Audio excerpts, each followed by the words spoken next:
Good morning, everyone. Today, Sejal and I would be presenting on decomposing depression, essentially how repressed anger plays a role in depression. So, to start off, repressed anger describes emotions of frustration or hostility that we consciously avoid acknowledging, or maybe even unconsciously suppress the expression of. And this might be due to various factors like societal expectations, fear of confrontation, or self blame.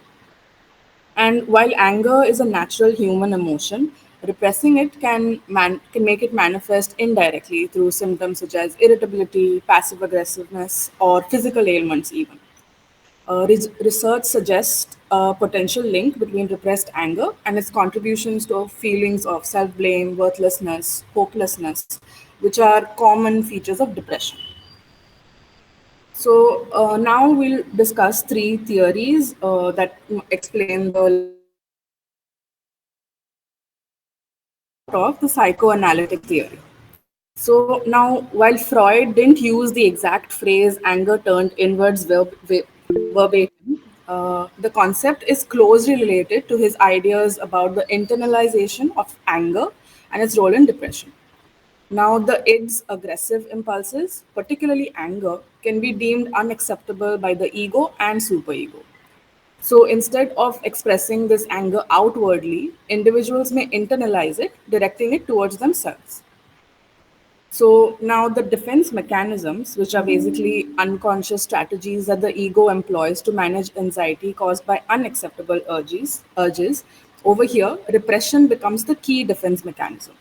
So here the ego pushes down the unacceptable anger into the unconscious mind.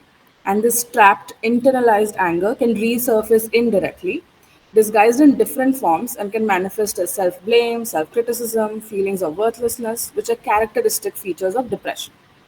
So, for example, imagine someone who grew up repressing anger towards a parent because of societal expectations of respect. As a result, they learn to just suppress their anger and hide their true feelings to avoid conflict or rejection. And over time, this individual internalizes the anger, directing it inwardly instead of expressing it outwardly.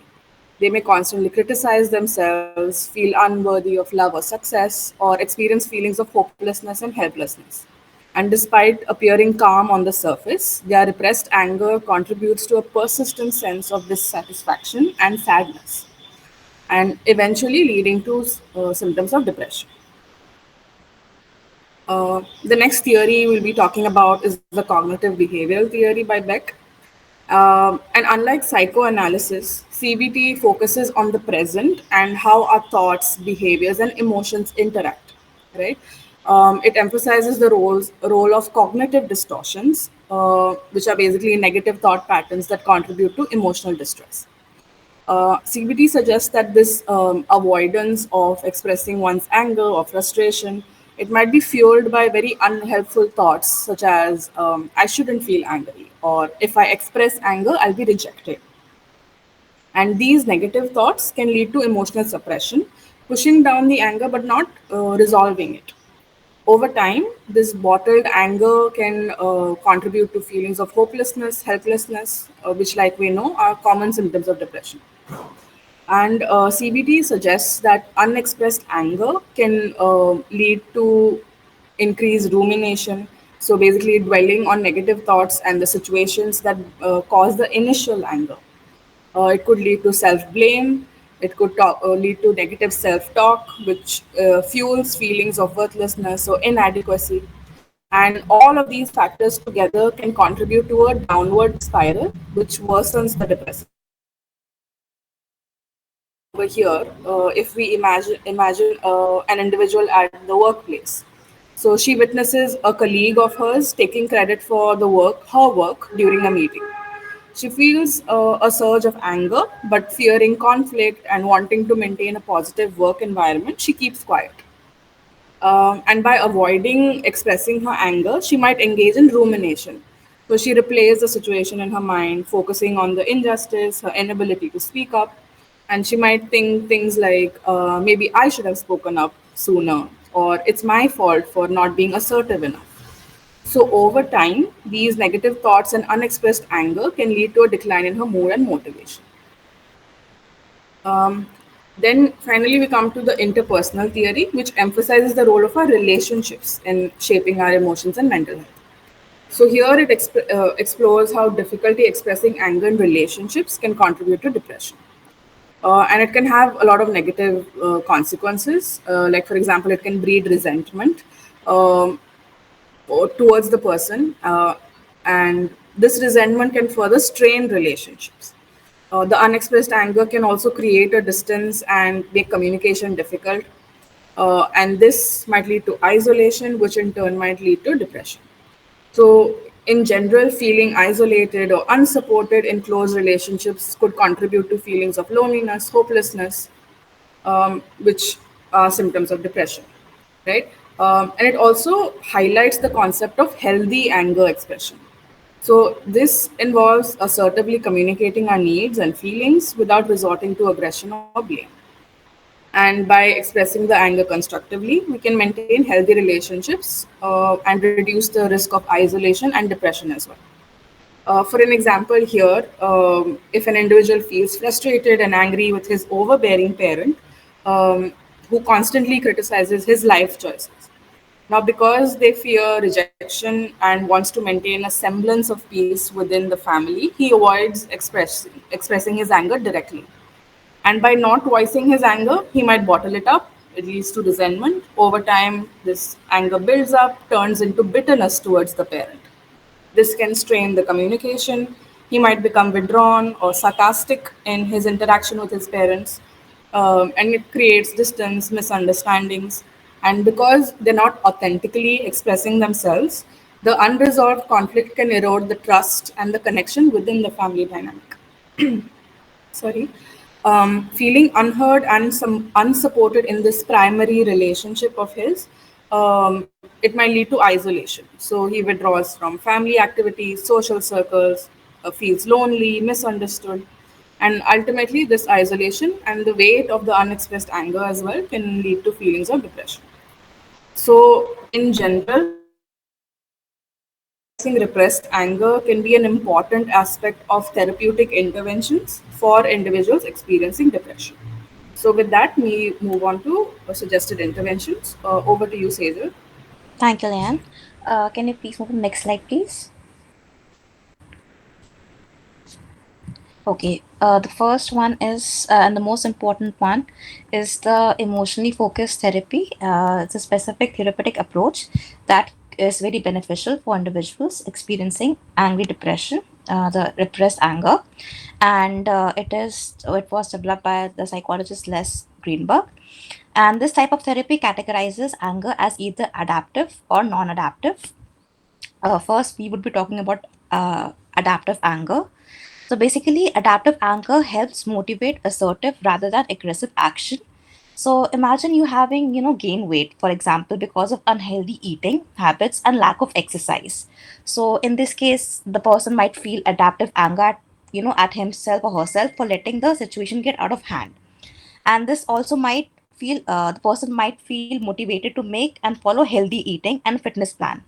In this way, adaptive anger is controlled and directed positively, channelized in a more positive manner.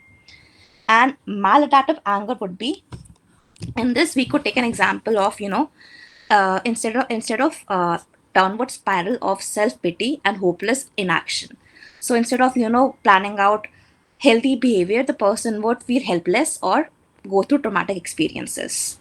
Next slide, please. The other way of letting go of the repressed anger is medication. So the medication can help assist in reducing feelings of anger and irritability, but it is not direct treatment of anger in terms of depression. And it can help you to feel elevated for a certain amount of time, but it does not help to let go of anger while facing depression, while you have depression. Next slide, please, Leanne. One of the most useful technique in managing anger while repressed anger in depression is anger management techniques. The very famous technique is noting down your triggers, and then practicing the breathing techniques, which we would be discussing in the next slides. So, utilizing uh, anger management techniques can be beneficial in managing anger related to depression. And you may consider, attending anger management classes, or reading, self-help books or anger management, and or joining support group. Next slide, please, Lian. Okay, the first one is the breathing techniques. So another helpful strategy is to down during moments of anger, and it is also helpful during moments of depression. There are various breathing techniques available, such as belly breathing, box breathing, and 4-7-8 approach. And the next one is mindfulness meditation. So if you file yourself ruminating on negative thoughts, so this helps, mindfulness meditation helps you to calm yourself and shift your negative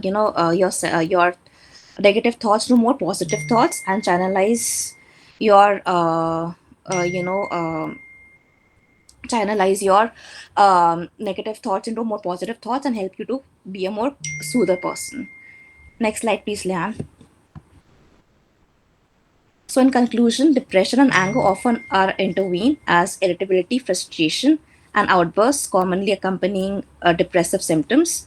These emotions can manifest inwardly as self directed anger, outwardly towards others. So, effective treatment involves addressing both the depression and anger through therapy, and when necessary, medication as well helps to elevate those feelings. And done in corrected ways helps to coping skills also helps you to let go of your repressed anger. And one of the most crucial way to let go of repressed anger is also through seeking support and going to therapy as well. Over to you, Leanne, for the quiz.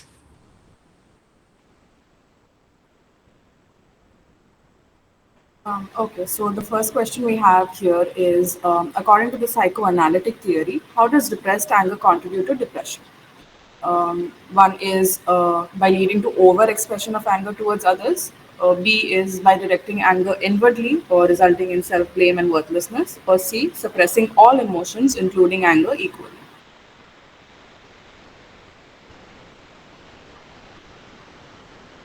Okay. Thank you for answering. B is the correct answer.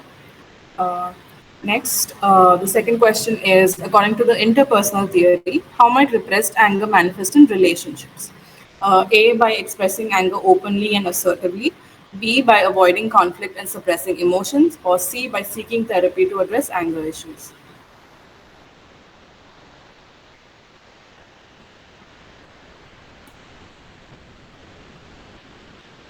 Um, yes, the answer is B, by avoiding conflict and suppressing emotions. And the last one is, how do medications typically work to alleviate symptoms of depression related to repressed anger? By directly suppressing the expression of anger, by increasing the levels of certain neurotransmitters in the brain, or by inducing feelings of euphoria and excitement.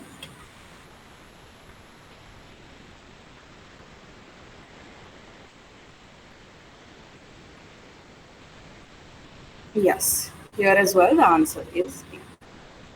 And that is it. If you have any questions, let Great. Thank you, team, for an in-depth presentation. Is there any questions from anyone? We can take them now.